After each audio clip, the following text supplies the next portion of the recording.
Welcome back for another Friday night in with 10 Minute Horror. Tonight, we've got a special Superbowl episode for you.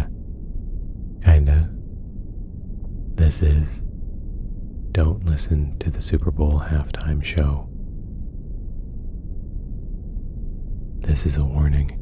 Not just a warning for people who watch football, but to anyone who plans to watch the halftime show this Sunday. There's a certain musical artist, in fact, you might call her one of the world's greatest superstars and performers of all time, who is rumored to be taking the stage in a surprise cameo on Sunday. If she does, do not listen. Plug your ears, put the TV on mute, or just walk away. But do not listen, no matter what. I'll refer to this superstar as Celeste to avoid litigation, though you'll be able to piece together who it is with little difficulty by the end of this story. She has a sinister ability that others don't know about.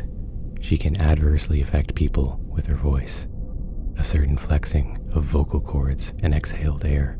Using it, she can manipulate, sadden, infuriate, and in more than one case, cause the death of people who hear her sing certain notes. Only certain people can do it with their voice. There are top agencies that are very good at finding these singers. After all, they had eyes on Celeste as early as high school. The voice I'm talking about, we've all heard. It's the one that brings tears to your eyes, gives you chills, sadness, hope, courage. It blends the metaphysical and spiritual realms. When it's trained the right ways, with the right chants, other reactions become possible, and on much larger scales. I know all this because I grew up with Celeste. We're cousins, and our family spent every weekend together.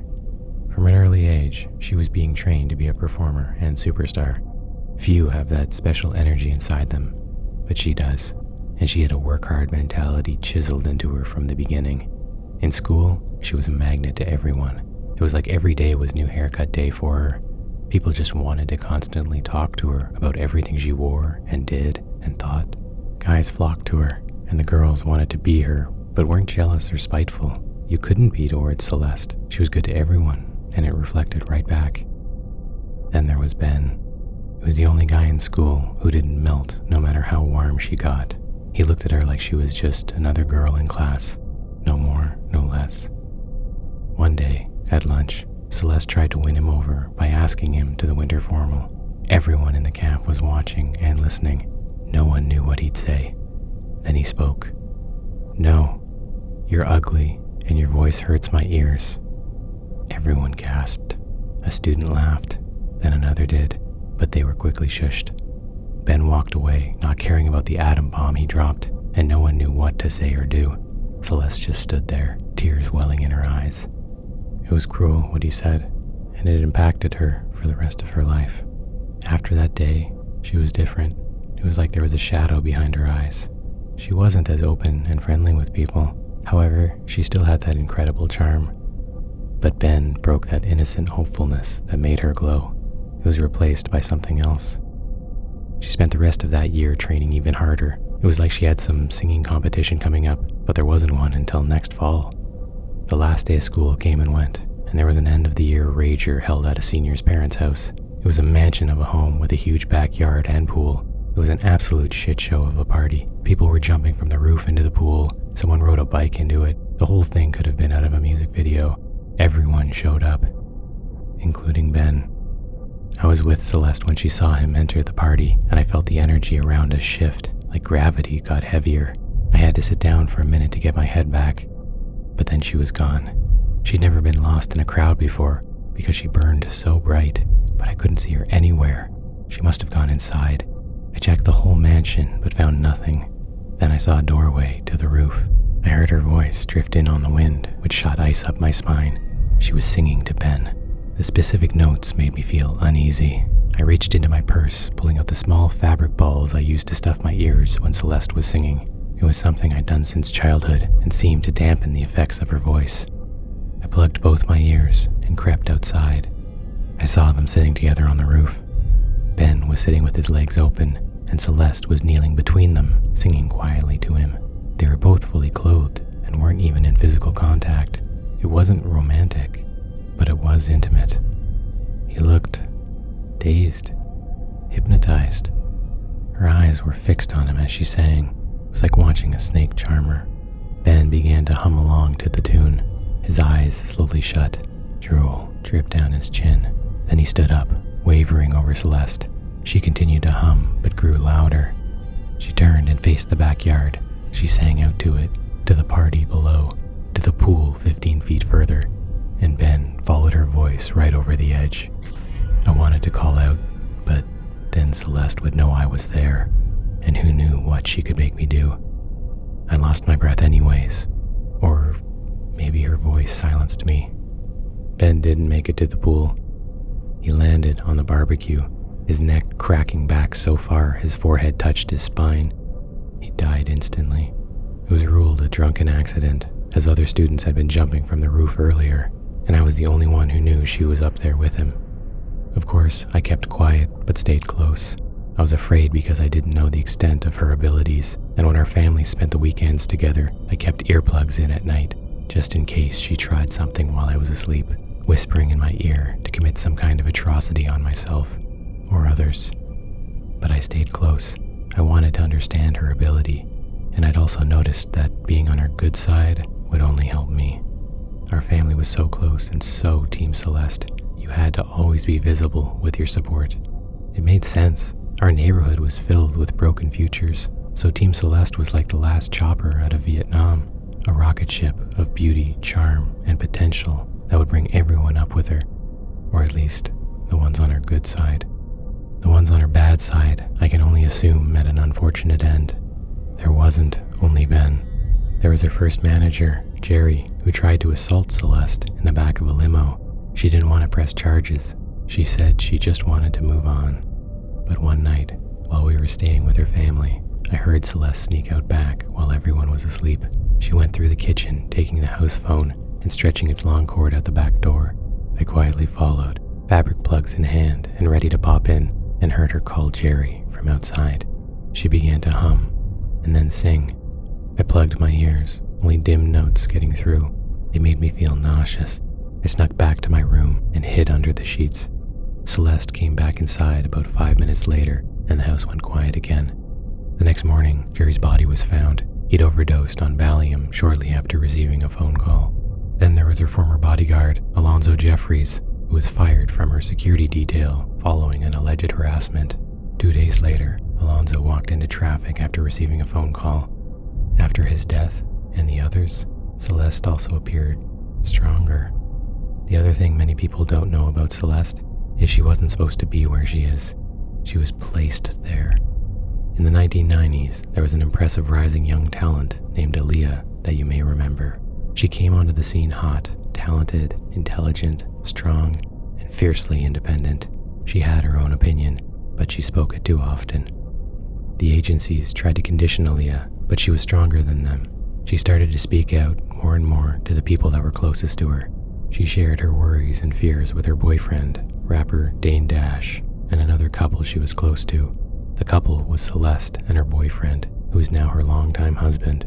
You might say they've become the power couple of hip-hop and rap, but back then, all four were just budding superstars on different paths, and one of those paths had to be blocked. A plan was set in motion. On the way to a music video shoot for her would-be hit Rock the Boat in the Bahamas, Aaliyah's plane crashed shortly after takeoff. What most people don't know is she had voiced concerns about the safety of the plane, even to boyfriend Dash. Upon further inquiry, the Cessna had been cited 4 times in the 4 years before the incident, including a violation. The pilot was found to have alcohol and cocaine in his system after the autopsy. He had also received probation for crack possession less than 2 weeks prior to the flight. The FAA had never been informed, or they would have uncertified him from flying. The entire crash was meticulously put together. The picking of a pilot, the picking of the plane, overloading capacity limits with bags and luggage. It's horrible to think, but there are horrible people in the world, and they have orchestrated pervasive and profound occult manipulations on whole societal levels. Aaliyah was starting to learn more and more about these people and was going to come forward.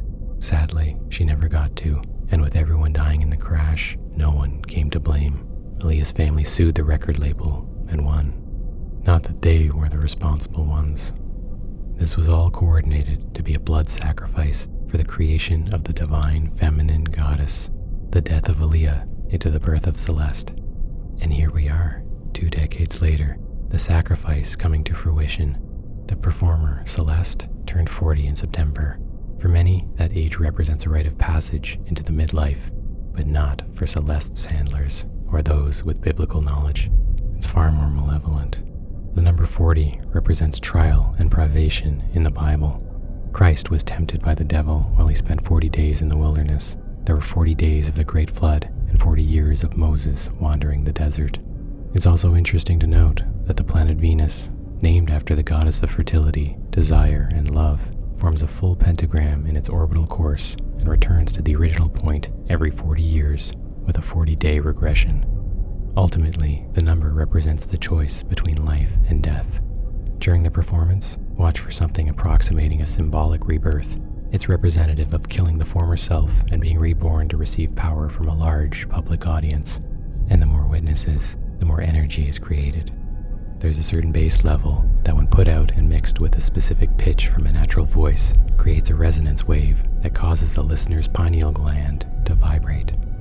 The pineal gland is located in the center of the brain between the 2 hemispheres. It's been referred to as the principal seat of the soul and the place in which all our thoughts are formed.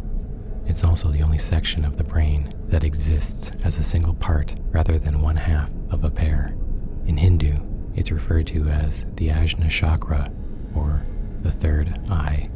The overwhelming majority of people have no idea of the spiritual abilities they can attain if they decalcify their pineal gland.